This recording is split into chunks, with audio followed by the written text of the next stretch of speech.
Buenas tardes, soy el estudiante Mateo Pinto y voy a presentar el video informe del Laboratorio de Mecánica Newtoniana. Combinación de fuerzas. Los objetivos de la práctica son determinar la fuerza resultante de la combinación de dos fuerzas por el método de paralelogramo y el cálculo directo. Determinar la magnitud y dirección de la suma de dos fuerzas. Comparar los resultados de fuerza resultante entre dos diferentes métodos. Y demostrar que cada fuerza de acción que actúa sobre un sistema corresponde con una fuerza de reacción que equilibrará el sistema.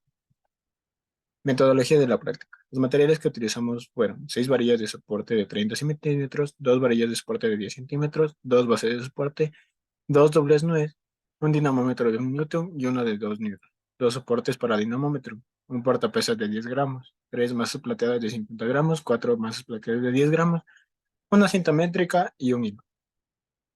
En la figura 2 podemos ver el primer experimento ya armado y en la figura 3 el segundo. Para empezar, tomaremos una foto de los materiales a utilizar. Armaremos el sistema utilizando los pasos descritos en el PDF y con el gradador empezaremos la medición. Acá podemos ver los materiales antes del experimento. Acá podemos ver en la figura 5 el sistema ya armado del primer experimento. Para esto utilizaremos dos varillas como base de 30 centímetros, las dos bases negras, dos varillas verticales de 30 centímetros, que serían 60 centímetros en cada lado, los dos dobles nuez, cada dinamómetro con su soporte y el hilo en cada final del dinamómetro. Para esto poner la pesa en el centro totalmente amarrada para evitar que así se mueva. En el primer experimento tenemos que ajustar los dos lados de los dinamómetros o los dos lados del hilo para que tengan un ángulo igual entre sí. Por ejemplo, en el primero tenemos de 20, en el segundo de 30, de 40 y de 50. Los ajustamos, anotamos su respectivo ángulo, menos 19 grados de la izquierda, más 21 de la derecha, y respectivamente lo que nos marca cada dinamómetro. El de 2 newtons, que sería el verde, y el de 1 Newton, que es el rojo. Así en las cuatro mediciones.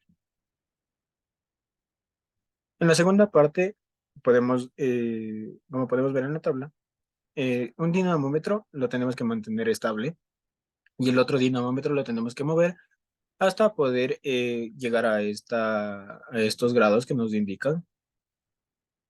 Por lo tanto, cuando ya llegamos a estos grados, tenemos que anotar los grados que nos dio al mover el otro dinamómetro y asimismo las fuerzas resultantes de los dinamómetros, respectivamente el de 2 newtons y el de 1 Newton, como podemos ver en la siguiente tabla. Después tenemos la segunda parte del experimento, que deberemos con la base misma dejarla como está, sacar las dos varillas de 30 centímetros que teníamos y dejarlas solo las de 10.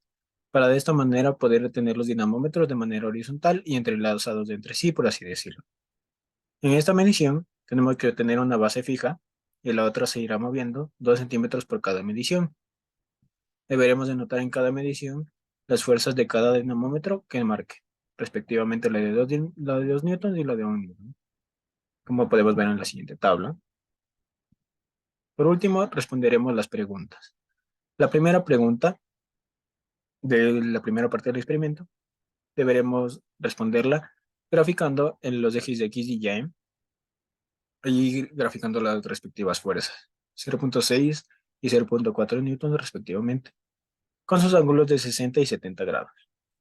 Como las fuerzas se distribuyen o se descomponen en el eje X y en el eje Y, las podemos sacar como 0,6 coseno del ángulo de 60 grados y 0,6 el seno del ángulo de 60 grados. Asimismo, con la fuerza número 2, ya representada acá. La sumatoria de la fuerza neta es igual a la sumatoria de la fuerza en X más la sumatoria de las fuerzas en Y. Como podemos ver, aquí tenemos la fórmula de la fuerza resultante y con esta sacamos la fuerza neta, que nos da igual a 30 en Y menos 40 en J. El vector A lo estamos representando como el vector de la fuerza 1 y al resultado de estos dos valores podemos ver que nos da 0,3 en Y más 0,51 en J. Lo mismo pasa con el vector B, que representa la fuerza 2, y el resultado nos da 0,3 en Y más 0,65 en J. Sumamos estos vectores y nos va a dar 0,43 en Y más 1,16 en J. Deberemos sacar el módulo de este valor, que es la raíz cuadrada de 0,43 al cuadrado más 1,16 al cuadrado, que nos da 1,23. Después procederemos a responder la tercera pregunta del segundo experimento, diciendo que la relación que tienen las fuerzas son de acción y reacción. Esta hace que la sumatoria de las fuerzas sean cero y por lo tanto el sistema está completamente en equilibrio. Por lo tanto, podemos ver que la fuerza resultante del sistema es la fuerza elástica. Podemos concluir en base a todo esto que la suma de las fuerzas puede resultar en una fuerza con una magnitud y dirección completamente diferentes a las fuerzas originales. Muchas gracias por su atención.